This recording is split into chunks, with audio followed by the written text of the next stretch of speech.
ಆತ್ಮೀಯ ವಿದ್ಯಾರ್ಥಿಗಳೇ, ಯೋಗೇಶ್ ಮಾಸ್ಟರ್ ಇವರು ಬರೆದಿರುವಂಥ ಗೊಡ್ಡು ಪುರಾಣದ ವೈಜ್ಞಾನಿಕ ಅಸ್ತ್ರ ಎನ್ನುವ ಪಾಠದ ಪ್ರಮುಖ ಅಂಶಗಳನ್ನು ಇಂದಿನ ತರಗತಿಯಲ್ಲಿ ನಾವು ನೋಡ್ತಾ ಹೋಗೋಣ. ಮೊದಲದಾಗಿ ಯೋಗೇಶ್ ಮಾಸ್ಟರ್ ಅವರ ಪರಿಚಯ. ಯೋಗೇಶ್ ಮಾಸ್ಟರ್ ಅವರು ಡಿಸೆಂಬರ್ 20, 1969ರಲ್ಲಿ ಜನಿಸ್ತಾರೆ, ಚಾಮರಾಜಪೇಟೆ, ಬೆಂಗಳೂರಿನಲ್ಲಿ.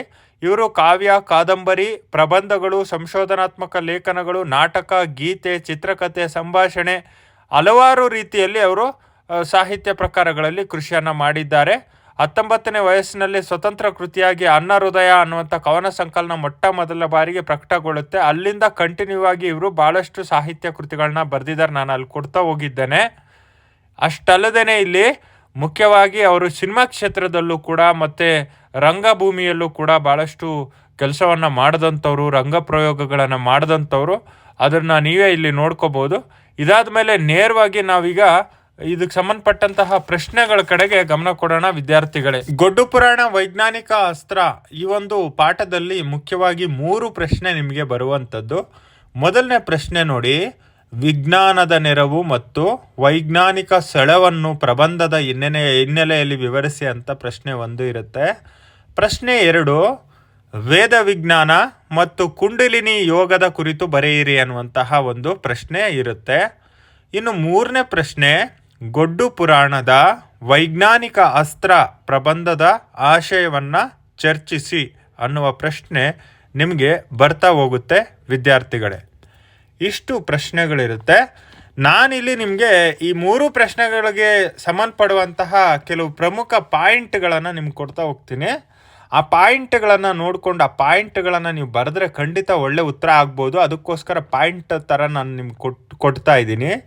ಮೊದಲನೇ ಪಾಯಿಂಟು, ಯೋಗೇಶ್ ಮಾಸ್ಟರ್ ಅವರು ಹೇಳ್ತಾ ಇರುವಂತಹದ್ದು ಏನಪ್ಪ ಅಂದರೆ, ಧಾರ್ಮಿಕ ಕ್ಷೇತ್ರದಲ್ಲಿ ವೈಜ್ಞಾನಿಕ ವಿಶ್ಲೇಷಣೆಯನ್ನು ಉಂಟು ಮಾಡಿದ್ದು ಭೌತಶಾಸ್ತ್ರ ಹಾಗೂ ಮನಃಶಾಸ್ತ್ರದ ನೆರವು. ಅಂದರೆ ಇಲ್ಲಿ ಈ ಧರ್ಮದ ವಿಚಾರಗಳಲ್ಲಿ ಸತ್ಯ ಯಾವುದು ಸುಳ್ಳು ಯಾವುದು ಅನ್ನುವಂತಹ ವಿಶ್ಲೇಷಣೆಯನ್ನು ಉಂಟು ಮಾಡಿದ್ದು ಯಾವುದು ಅಂದರೆ ಭೌತಶಾಸ್ತ್ರ ಮತ್ತು ಮನಃಶಾಸ್ತ್ರದ ಅಧ್ಯಯನಗಳು ಅನ್ನುವಂಥದ್ದನ್ನು ಫಸ್ಟ್ ಪಾಯಿಂಟಲ್ಲಿ ಹೇಳಿದ್ದಾರೆ. ಅಂದರೆ ನಾವು ಸೈನ್ಸ್ ಎಕ್ಸ್ಪಿರಿಮೆಂಟ್ಸ್ ಏನು ಮಾಡ್ತೀವಿ ಅದರ ನೆರವಿನಿಂದ ಧರ್ಮದಲ್ಲಿ ಯಾವ್ದ್ಯಾವ್ದು ಸುಳ್ಳಿದೆ, ಯಾವ್ದ್ಯಾವ್ದು ಸತ್ಯ, ಇದ್ರ ಬಗ್ಗೆ ಒಂದಷ್ಟು ಎಕ್ಸ್ಪಿರಿಮೆಂಟ್ಸ್ ಆಗೋದಕ್ಕೆ ಕಾರಣ ಆಯಿತು ಅಂತ ಹೇಳಿದ್ದಾರೆ. ಸೆಕೆಂಡ್ ಪಾಯಿಂಟು, ಬುದ್ಧಿವಂತರಲ್ಲಿ ಹಲವರು ನಮ್ಮ ಪುರಾಣಗಳು ಪೂಜೆ ಯಜ್ಞ ಯಾಕೆ ಮಾಡಬೇಕು, ವಿಜ್ಞಾನಿಗಳು ಕೂಡ ರುದ್ರಾಕ್ಷಿ, ಉಂಗುರ, ಸರ, ಸ್ಫಟಿಕ, ಲಿಂಗದ ಮೇಲೆ ಸುರಿದ ನೀರು ಲೋಹಾಂಶ ಕೊಡುತ್ತದೆ ಎಂದು ನಿರೂಪಿಸಲು ಯತ್ನಿಸುತ್ತಾರೆ ಅಂತ 2ನೇ ಪಾಯಿಂಟು.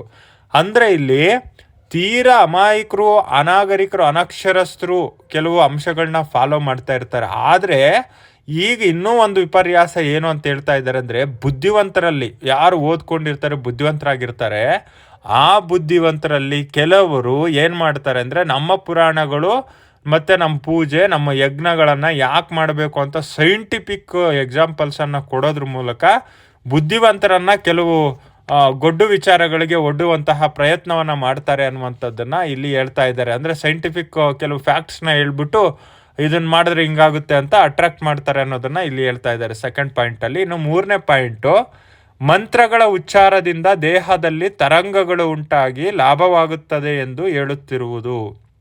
ಅಂದರೆ ಇವಾಗ ಮಂತ್ರಗಳನ್ನು ನಾವು ಯಾವುದ್ಯಾವುದು ಹಲವಾರು ರೀತಿಯ ಶ್ಲೋಕಗಳು ಮತ್ತು ಹಾಡುಗಳು, ಮಂತ್ರಗಳಿದೆ. ಆ ಮಂತ್ರಗಳ ಉಚ್ಚಾರಣೆಯಿಂದ ನಮಗೆ ತರಂಗಗಳು ಹೊರಹೊಮ್ಮಿ ನಮ್ಮ ದೇಹದಲ್ಲಿ ಕಂಪನ ಉಂಟಾಗಿ ದೇಹದ ಹಲವು ನರಗಳು ಆ್ಯಕ್ಟಿವ್ ಆಗುತ್ತೆ ಅಂತ ಸೈಂಟಿಫಿಕ್ಕಾಗಿ ಹೇಳ್ಬಿಟ್ಟು ನಮ್ಮನ್ನು ಮಂತ್ರಗಳಿಗೆ ಒಡ್ಡಿಕೊಳ್ಳುವಂತೆ ನಮ್ಮನ್ನು ಮಾಡ್ತಾ ಇದ್ದಾರೆ, ದಾರಿ ತಪ್ಪಿಸ್ತಾ ಇದ್ದಾರೆ ಅನ್ನುವಂಥ ರೀತಿಯಲ್ಲಿ ಇಲ್ಲಿ ಇವರು ಹೇಳ್ತಾ ಇದ್ದಾರೆ. ಅಂದರೆ ಇಲ್ಲಿ ಗೊಡ್ಡು ಶಾಸ್ತ್ರಕ್ಕೆ ನಮ್ಮನ್ನು ಒಡ್ಡುತ್ತಾ ಇದ್ದಾರೆ ಅಂತ ಹೇಳ್ತಾ ಇದ್ದಾರೆ. ಆಮೇಲೆ 4ನೇ ಪಾಯಿಂಟು, ಗೊಡ್ಡು ಶಾಸ್ತ್ರವನ್ನು ವೈಜ್ಞಾನಿಕವಾಗಿ ವೈಚಾರಿಕವಾಗಿ ವಿಶ್ಲೇಷಿಸಬೇಕಾಗಿದೆ.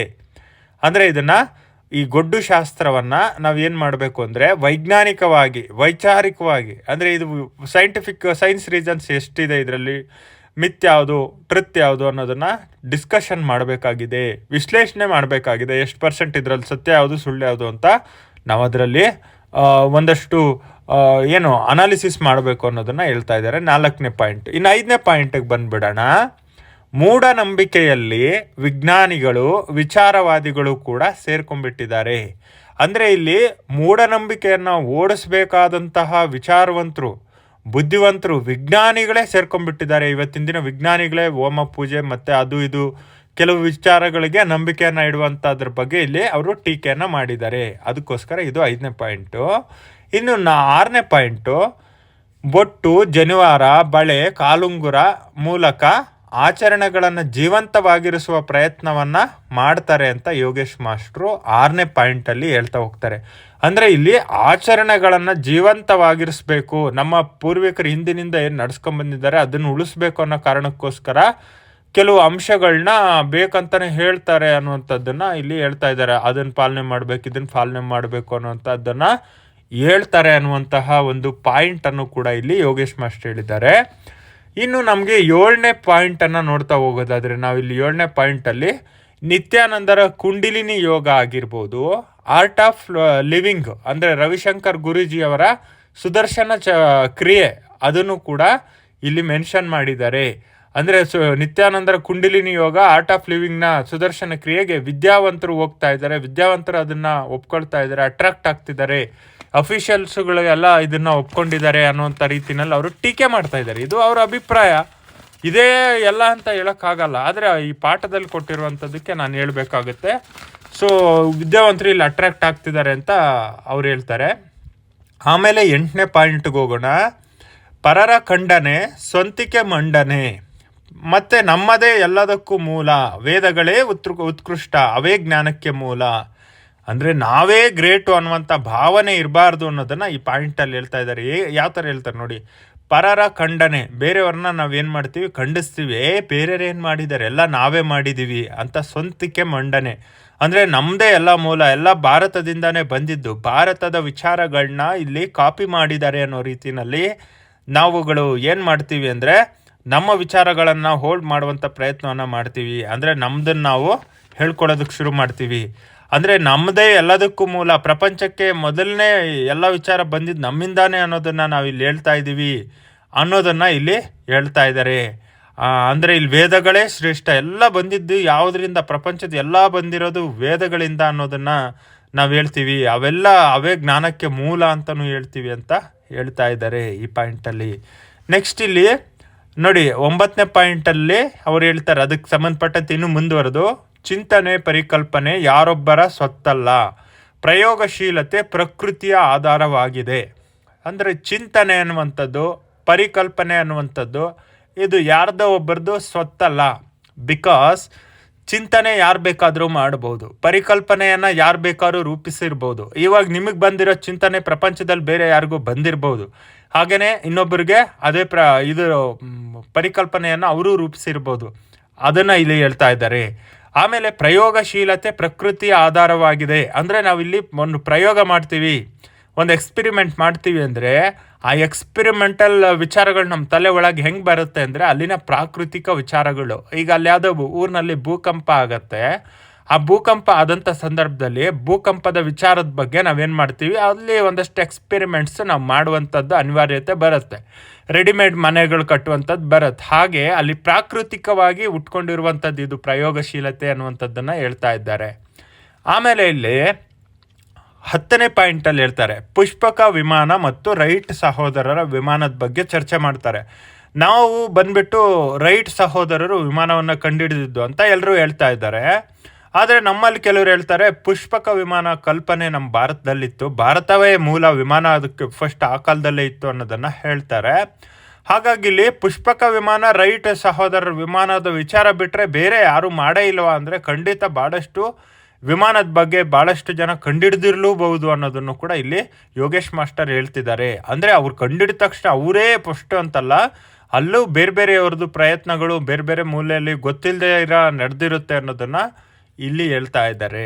ಇದು 10ನೇ ಪಾಯಿಂಟ್. ಇನ್ನು 11ನೇ ಪಾಯಿಂಟು, ವಿಜ್ಞಾನ ಎಂದ ತಕ್ಷಣ ಒಪ್ಪದೆ ವಿಶ್ಲೇಷಿಸಬೇಕು.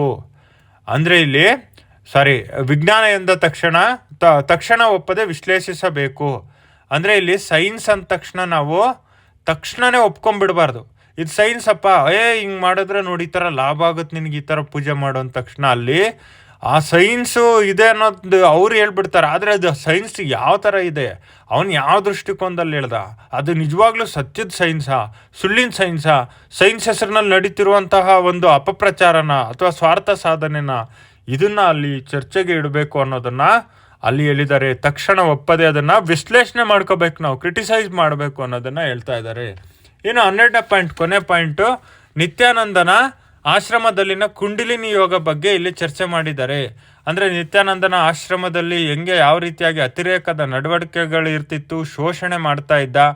ಅಲ್ಲಿ ಒಂದು ರೀತಿ ಇವಾಗ ಯಾವುದೋ ಒಬ್ಬ ಹೆಣ್ಮಗಳ ಮೇಲೆ ಹೋಗ್ಬಿಟ್ಟು ಆಕೆಯನ್ನು ಬಲವಂತವಾಗಿ ದೌರ್ಜನ್ಯ ಲೈಂಗಿಕವಾಗಿ ಮಾಡೋದು ಅಷ್ಟೇ ಅತ್ಯಾಚಾರ ಅಲ್ಲ, ಈ ಥರ ಸಿದ್ಧಾಂತಗಳನ್ನು ಅಮಾಯಕ ಜನಗಳ ಮೇಲೆ ಹೇರಿ ಅವರನ್ನು ಒಂದು ರೀತಿ ದಾರಿ ತಪ್ಪಿಸುವಂಥದ್ದು ಕೂಡ ನಿಜವಾದ ಅತ್ಯಾಚಾರ ಅಂತ ಇಲ್ಲಿ ಯೋಗೇಶ್ ಮಾಸ್ಟರ್ ಅವರು ಫೈನಲ್ ಒಂದು ಲಾಜಿಕ್ಕನ್ನು ಹೇಳ್ತಾರೆ. ಅಂದರೆ ಇಲ್ಲಿ ಅಮಾಯಕರಿಗೆ ಸಿದ್ಧಾಂತದ ಒಂದು ಬರೆಯನ್ನು ಹಾಕಬಾರ್ದು ಅಂತಲೂ ಕೂಡ ಅವರು ಇಲ್ಲಿ ಹೇಳಿದ್ದಾರೆ. ಸ್ನೇಹಿತರೆ, ಇಷ್ಟು ವಿಚಾರಗಳನ್ನ ಯೋಗೇಶ್ ಮಾಸ್ಟರ್ ಅವರು ತಮ್ಮ ಈ ಗೊಡ್ಡು ಪುರಾಣದ ವೈಜ್ಞಾನಿಕ ಅಸ್ತ್ರ ಅನ್ನುವ ಪಾಠದಲ್ಲಿ ತಿಳಿಸ್ತಾ ಹೋಗಿದ್ದಾರೆ. ಮತ್ತೊಂದು ವಿಡಿಯೋದಲ್ಲಿ ಸಿಗೋಣ. ಅಲ್ಲಿವರೆಗೂ ನಮಸ್ಕಾರ. ಜೈ ಹಿಂದ್, ಜೈ ಕರ್ನಾಟಕ.